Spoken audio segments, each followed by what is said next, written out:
Good morning, everyone, and welcome to Peoria Life. My name is Shelby LeBoeuf with Anytime Fitness North Peoria. This is my good friend here, Ken Allison, with Allison Tax and Consulting. How are you doing this morning, Ken? I'm good, Shelby. How are you, buddy? Fantastic. It's a little warm outside, but gross out. It's absolutely disgusting outside. yeah, it's terrible out You there. walk outside and you just start getting drenched in sweat. The oppressive heat. Yeah, it's bad. I have a client that lives in Mexico and comes up here for work for Caterpillar, and he was like, "It's hotter up here than it is down there." No kidding. Really. How does that happen? I wonder if that's because of the maybe the effect off the Gulf or something like that. That might bring some cooler All those breeze monsoons and everything like that. That's crazy. Wild. Well, anyway, thanks for coming on the show this morning. Absolutely. I've got a few birthday shout-outs to make. Two pretty important people in my life. Number one, my dad. He's I think he would be 46 today. So Jesus. he's That's all. The older he is. that's all. What? Good Lord. I mean, Man. I could be your father, Shelby. That's He's awesome. almost halfway, to the 100 mark. That's huge. That's huge. Yeah. And then we got a younger person, my girlfriend Kaylee Schmidt with Captivation Dance, a dance studio in Morden. It's her birthday today. She's 22. Nice. So Happy birthday to her. we'll be having some fun times later. Good. For sure. Fantastic. So yeah, definitely good to have you on the show this morning. What kind of things are you working on right now? A lot of things I've been doing right now is working with a lot of clients on some cleanup of their tax positions, trying to figure out if they have financial challenges that maybe they've not been able to get rectified in prior years. I spent some time yesterday with a rather large client out in Canton yesterday, just talking about their operations, finding out what they do, how they make their money. Trying to find ways that maybe I could probably intervene and help assist them in being able to get to whatever their next direction is, whether it's a brand new business or a business that's been in for 100 years. And in this case, this business has been around for a long time. They do quite a bit of business, and but they don't necessarily always feel like they know where they're at, which is critical for a business owner. It's imperative that they know and feel that they can have a good pulse on how the business is operating. So those are the kind of things. Kind of a bigger, softer, what's help you do some conditioning, to help you become a higher performing business, much like you do with personal training, where you have people that want to work on certain things, and then you step in to help them with let's work on this, we notice there's some weak areas here, and go from there. Interesting. So you're basically getting into the heartbeat, like you said, of the business, and absolutely. What makes it run, what makes it profitable. Probably doing maybe, I think the term profits and losses. Oh yeah, I think it's if you just look at it from look at what your business does versus what. When I say your business, I mean in being a personal trainer, you're working on helping somebody meet a certain specific objective or goal, whether it's to run a 5K or squat 1,000 pounds. You're working with them to condition them to be able to get to those goals. And so as a CPA, what I spend a lot of my time doing is helping clients achieve that next goal. More often than not, it's a financial goal. They want to make more money. Of course. They want to make more money, but yet still pay less tax, which is oftentimes a competing goal. But at the same time, it's always a challenge, and it's always good to think through, help folks think through their problems and figure out what we can do to fix them. So I just thought of this just while you were speaking. You probably work hand in hand with like Jake Turner then. I do. Because I do. if you're helping people save money, then absolutely. Obviously their end goal is to retire sooner. That way you can help them. Jake and I meet, on a pretty frequent basis. We talk on the phone quite a bit. We have mutual clients that we talk about and say, hey, how can we help? To make sure that it's a full body composition. When it comes to business health, and it's important for all parts of that business and all the consultants that work with those specific businesses work together on the same sheet of music to help the client ultimately meet their goal. Awesome. Awesome. Well, what about the Conor McGregor and Floyd Mayweather fight? What do you think about that? I think it's an exciting, and I think it's going to be an exciting event. And I think that there are people out there that are 100% full-on boxing fans that have been boxing fans forever and a day, and then there are people out there that are 100% full on UFC, you know, MMA fight fans, and I think that to see those two come together, you know, and really cross over, I think is going to be a phenomenal event. I think it's going to make just so much money because they're wanting to see it, and whether or not somebody wins or loses, it's purely the entertainment value. I think Conor McGregor, with his braggadocious, his attitude, his demeanor, the way he walks into a room and captivates it, I think whether he wins or loses, I don't know. It'll be interesting. It's going to be an awesome thing to watch. But I know that I watched a little bit of the different fight meetings, whatever they call them, you know, and it was very, very, very entertaining just to be able to see the two different sides. And it's no discredit to Floyd Mayweather because he's an expert in what he does. I mean, you're talking about 49-0. He's never lost. Yeah. So, and a boxing match is scored much different than a UFC match, I'm sure. So, it's going to be interesting to see how that comes down. What's Mayweather's demeanor? I haven't watched any of it, so what's kind of... I'll tell you what. I think he is he's a fighter, and the way I articulate this is that he's the kind of guy that you would expect to be a fighter. Is he the most articulate guy on the planet? Absolutely not. But is he fast and lightning, even at 40 years old? Yes, he is. And he's still lethal.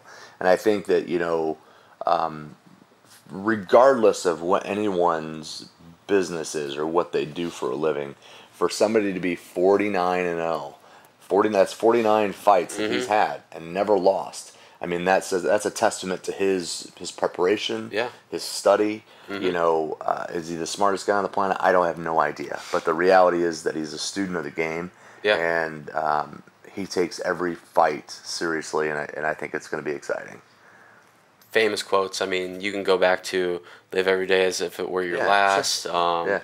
You know, obviously he's definitely done the exercise in order to compete at a very high level. He's a physical specimen, no question. Yeah, I mean, you just see the guy and look at his shoulders. I mean, he's just cut up to no end. It's really just astounding. And that's not to say that Conor McGregor isn't, because Conor is, I mean, he's shredded. He's been able to push his weight down to go and fight people at lower weight classes. I mean, he's a physical specimen himself. I wonder what his nutrition is like. You know, I mean, I'd be curious how many calories he actually consumes with the amount of work that they put in.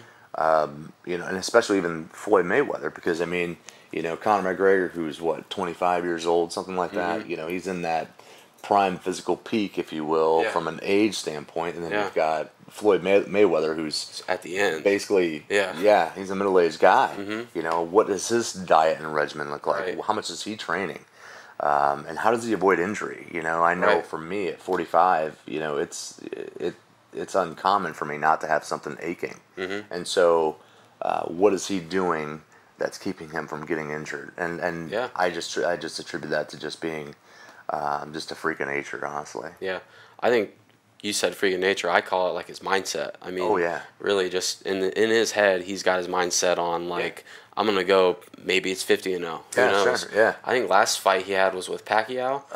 The fight before that, he fought someone else, but then he fought Pacquiao, and then he fought someone else. But the amount of money he made fighting Pacquiao was just an insane amount of money. I remember watching that fight, and I don't know how many rounds it went, but it was really entertaining. Yeah, sure. And just his overall mindset of he is going in there, he's going to win. Yeah, sure. And he just believes it true and true in his heart, and that's probably one of the best things that he could have. I feel like from watching boxing, you know, and I'm much older than you are, and I know if you talk to your father about the Not really. about the 80s and 90s, if you talk to your father about the 80s and 90s when he talks about boxing, the first person he's going to bring up is going to be Iron Mike Tyson. Yeah. Because at 19, 20, 21 years old, this man stepped into the ring and just decimated everyone. Yeah.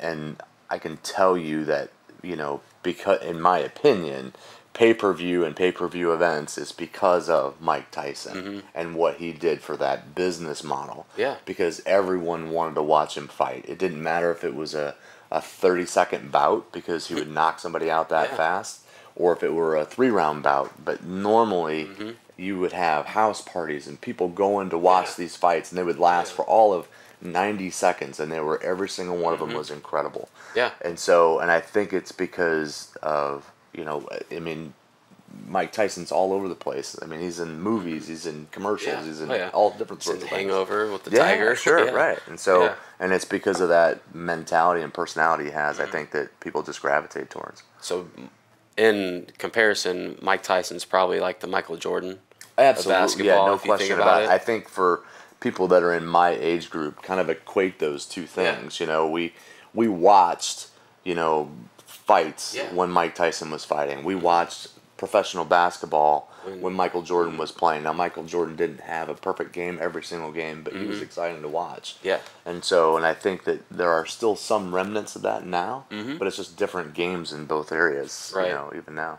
Definitely now. I mean, you've got Kevin Durant and Stephen Curry. You've got LeBron. And they're all phenomenal players. Yeah. They're all phenomenal. You know, and I think that we, you know, the things that we argue, from my perspective, and you know, and I'm not a basketball expert by any means, but I look at, you know, the Bulls when they were in their heyday, and that was a team that was just put together, and there wasn't really any people jockeying to get on a specific team to win a championship. But now people are making moves. They're making conscientious trades. And they're asking to be traded to get on a specific team because they want to win a championship before they retire. And so when I look at the Bulls as just being a very organic team that was just phenomenal. Definitely. What's your opinion on that? Is that like more of a humbling approach, do you think, by the players to, one, take some less money and then go to a team where they can win a ring? Or is that more of a, you know, conceited effort, and they really just want the ring? This is what I think. You know, I think that these folks that are out there, that are in professional sports, you know, their livelihood is for a undetermined amount of time, right? Yeah. You know, you start a career being a personal trainer or a CPA or a physician or a lawyer or whatever, and you can work for, you know, the majority of your adult life. Yeah.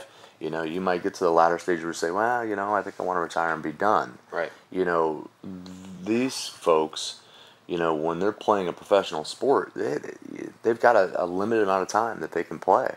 You know, they've got a limited amount of time where they're going to be impactful, impact the game. And so it's imperative for them to be able to make as much money as possible, in my opinion. I agree. I don't think there's anything as too much money for them, because I think what they do day in and day out, I mean, we don't see the backside. All we see is what's on TV or when we go to a game. We don't see what their lives are like, you know, with being, you know, crushed in social media all the time or being ridiculed all the time. I mean, these guys have to have thick skin just to be able to be in that environment. Not to mention just the public scrutiny that they could have. And so I say, good for them. Go out there and earn that money while they can. So definitely, I agree too. I was reading an article about LeBron and how I think he waited 11 years from his first year in the league to win his first championship. I think that sounds about right. Yeah, So, I think so. I'm not. I don't know the exact numbers, but it was a pretty significant amount of time. Sure. Yeah. And so absolutely. if you think about like any professional athlete, or even, you know, Conor McGregor, for example, how long have these individuals been preparing and practicing and doing, one, the exercise, but two, just training their mind to say, okay, like, I'm going to do this, and until I make it, I'm going to keep going. Yeah, absolutely. I think for a guy like LeBron James, you know, which I believe he came out of high school, right, to go play basketball. Yeah. He is an absolute freak of nature basketball player, and I think he's enjoyable to watch. And I think for him to spend the amount of time he spent at Cleveland, then to go to Miami, and then to come back to Cleveland, I think I respect it. You know, the guy he wants to be on a team that wins. None of these people that are in professional sports are in that game to lose. They all want to win. And so, I respect the decisions that they make, and, you know, I wish them all the best for sure. Definitely. Well, to switch topics here, sure. Talk about some exercise goals. We were talking a little bit before the show started. You said that you were going to plan on doing a 5K sometime in the fall. I might do some. Normally, when throughout the year, you know, I like to be able to do runs, whether it's a 5K or a half marathon or 10K. Yeah. I like the half marathon, the 13.1 miles, just because I think that gives you. It's long enough that it definitely, you know, that you've worked. Yeah. It's more, and it's they're just more fun to do. I think, in my opinion. Last summer or last fall, I did the Air Force Marathon out in Dayton, Ohio, Okay. right out by Wright-Patterson Air Force Base, which was a phenomenal race. There's just so much heritage and history, Yeah. and people just lining the streets, and Yeah. people wearing costumes, and so, to go for 26.2 miles, and I know I don't look like I'm that kind of a guy because I'm not, but I can do it if I need to. Yeah. There you go. But the reality is that it really is a testament. It's a test, Yeah. it's a physical test that I think that if you're in that mindset where you want to always try to raise your bar from a physical standpoint to say, hey, what can I do this year? Right. I think everyone in the world should do at least one marathon, just because Yeah. it's a humbling experience. Yeah. My time was absolutely When you're horrible. finally done, right? And when you get done, you're done. And you were done for 3 days after that because just the physical repair that has to happen. Right. So it's a lot of Lots fun. of ice baths and heating pads. Yeah, maybe. I wouldn't say that. What I would say is just probably just a lot of walking slow. And so, Yeah. and a lot of, difficult time getting out of bed and Right. and moving around. So, Yeah, I've had that a few times. I was prepping for Squats for Soldiers yesterday. sure, yeah. Doing some front squats with Jake Ennis, one of the coaches Yeah. at Anytime Fitness. Yeah. And I woke up out of bed this morning, man. I was like, oh man, like I can feel that from yesterday. So, Yeah, sure. next topic, Squats for Soldiers. Yeah, sure. I think that's a really good event hosted by Patrick Thompson Yeah. and Doug. Yeah. With the Front Nine Foundation. It's for a great cause. Yeah, absolutely. Goes towards Tee It Up for the Troops. The Blaine Robinson family. Yeah. And then Mike Howie as well. I don't know who Mike is. So Mike, I believe his story is that he can no longer see out of an eye, and he's got some brain issues as well. yeah, sure. So I mean, it's just a really sad story of how people get injured while they're serving our country. Yeah, sure. And obviously for yourself, what it's like to sacrifice it all, your family life and all of your time too, Yeah, because you're in your prime, and you're 18, 20 years old and you're going into the service. Yeah, sure. I can't even imagine what it's like for individuals. So Yeah, sure. I mean, that's a huge risk. I mean, I don't want to say it's a risk. I mean, it's a when I joined the military 27, 28 years ago, I did it pure, and I mean this a whole 100%. I did it to be able to pay for college. Yeah. That was it. That was 100% the reason I why. think a lot of people do that. And then at some point it just flips. It changes. You realize, oh, well, I'm doing this for a bigger cause. And probably for the first 10 years, there really wasn't a ton going on. There were little things happening, but in fact, when I first joined, the first Gulf War was just starting, Really? which I was completely oblivious to. I had no idea it was even going on, even though I was in the military. And it wasn't until somebody said, "Hey, we might need to send you to Saudi Arabia for Wow. a trip," Yeah. and I was like, "Oh, what is that? Yeah. Oh, we're at war. Oh, wow." But that's maturity, that's not knowing what's going on in the world.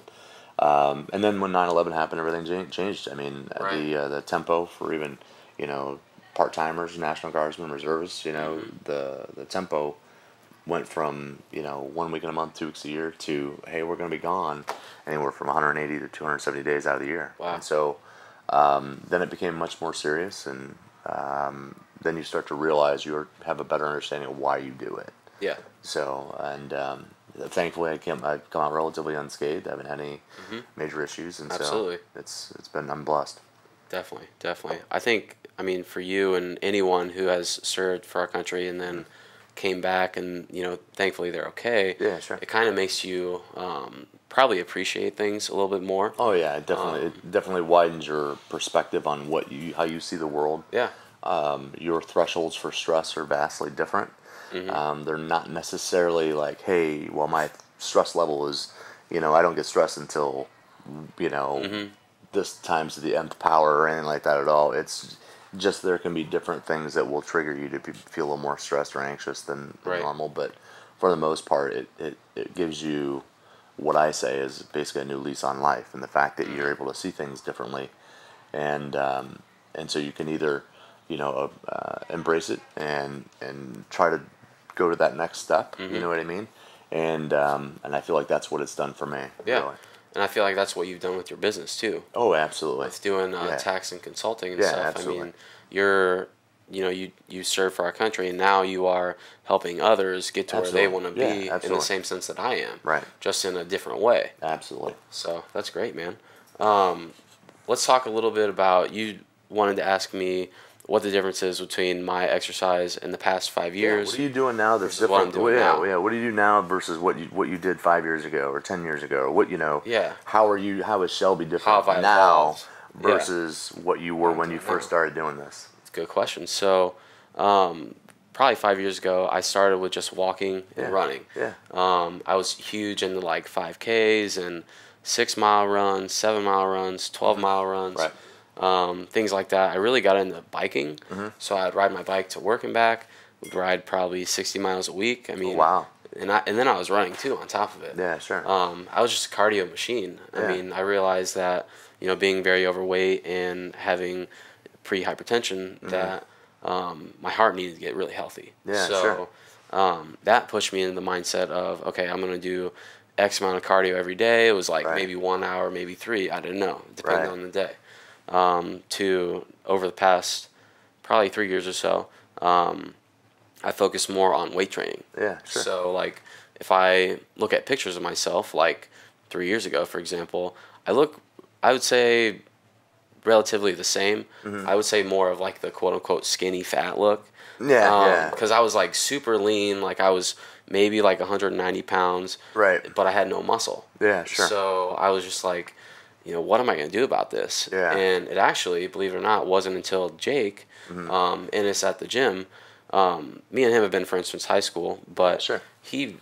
I think he commented on an Instagram picture of mine, was like, hey man, come to Pierce with me in Chillicothe and we'll get in a workout. I was like, I don't know, man, what are we going to hit? And he was like, legs. So literally that first day we did legs, and then that night we worked out again and did legs, and I couldn't walk for like a whole week.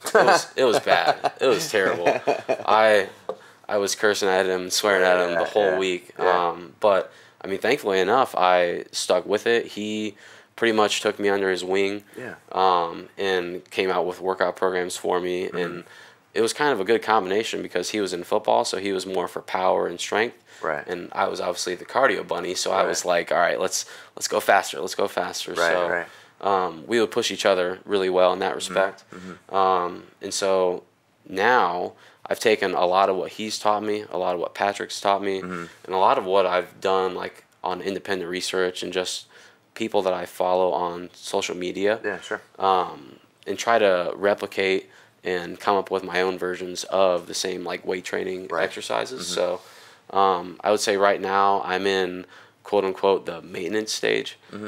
I would like to say I'd keep my weight in between 175 and 185, just anywhere in between there. So that way, let's say the holidays are coming around, which Thanksgiving's 4 months away. Yeah, it's not so far that's off, yeah. crazy. I'm probably going to start leaning out towards the 175. So that way, Turkey Day comes, I'm going to eat as much as I want. How much does your diet play into that? How much is my diet? Yeah, how much does your diet play? How much of lot. your diet plays into that? I mean, like, what do you normally eat throughout the day? Good question. So I do intermittent fasting. So I usually Which is what? Tell me what that is. So intermittent fasting is where you have a fasting window and then an eating window. So for most people, if you eat dinner at 6 o'clock, you eat breakfast at 9, that's a 16-hour fasting window right there. So basically it just enables you to mobilize fat storage in your body. I feel like it boosts my energy, so that way I have more energy to like focus on training my clients or my workouts or do some programming. And I just am really focused during that time. But Pat told me about it probably 2 years ago now, and he said that he's been doing it forever. Obviously, Pat's super lean and shredded, so I'm just like, all right, I'm gonna try it. And it works because now, today I'll probably eat my first meal at like 2:30, and then I'll be able to eat into the night since I'm gonna be out at like 10 o'clock. So what you're saying is that what you'll do is you'll have this window of a day between. Is it a 5-hour window? Is it a 6-hour window? Yeah, is it, so what's it's an the 8-hour length? window. Okay. So usually when I eat my lunch, it's anywhere from 12 until 2, and I'll eat usually tuna, eggs, hard boiled, and then like some baby carrots and some peanuts or peanut butter. And I usually stick to that. I know it's boring, but like I've been eating it every day for the past like 3 months. Yeah, and sure.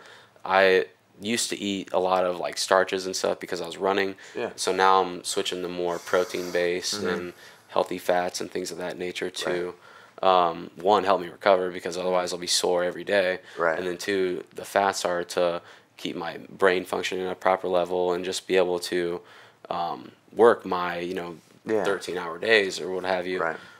Without really having that like dip in energy from all the carbs and stuff like that. When you do that, are you working on your macros too?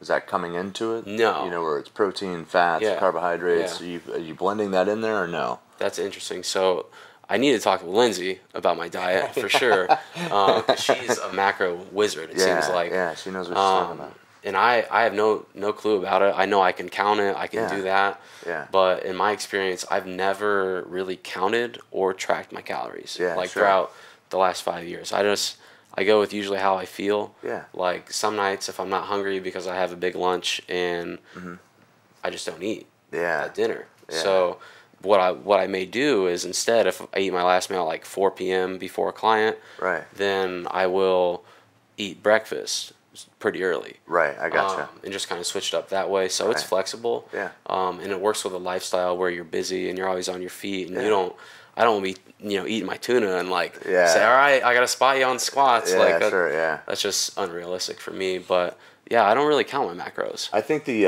one thing that she's kind of taught me about it, and for those that don't know, Lindsay's my daughter, and she's a nutritionist with Anytime. The one thing that she's kind of helped share some light on, because I had no idea what macros were, and for those that don't know, it's basically a split between, it's a triad of food. You've got you've got your proteins, your carbohydrates, and your fats. Yeah. And essentially, the way I understand it, it's just another way of looking at what you consume on a daily basis, and those items fall in those buckets, and obviously it gets matched against a total caloric intake, what your goals are if you want to lose weight, that sort of thing, and so it's just another way of kind of peeling back the onion, if you will, and figuring out what you should be consuming or not consuming. So right. I find it to be interesting. I don't necessarily know how it fits into my lifestyle.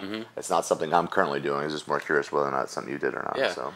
Yeah, it's interesting because like you said, peeling back the onion, you can realize like, okay, this person's really eating a lot of starches and carbohydrates. Right. So their calorie intake is higher, and that's why they're gaining weight. Versus if someone like me is losing weight, I'm eating a lot more protein-based foods, a lot less calories, but I'm still able to stay full throughout the day.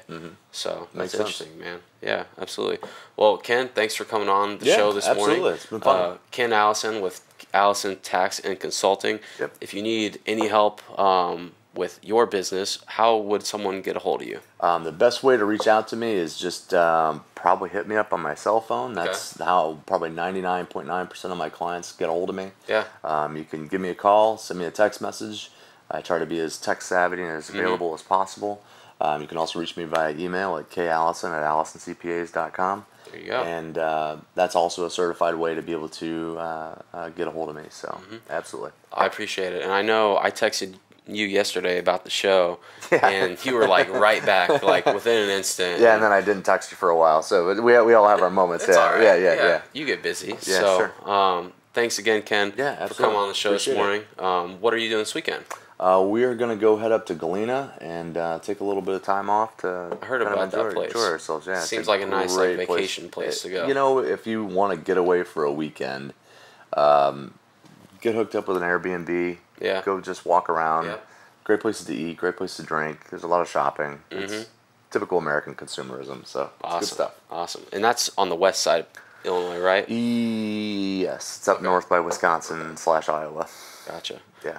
All right, Alan.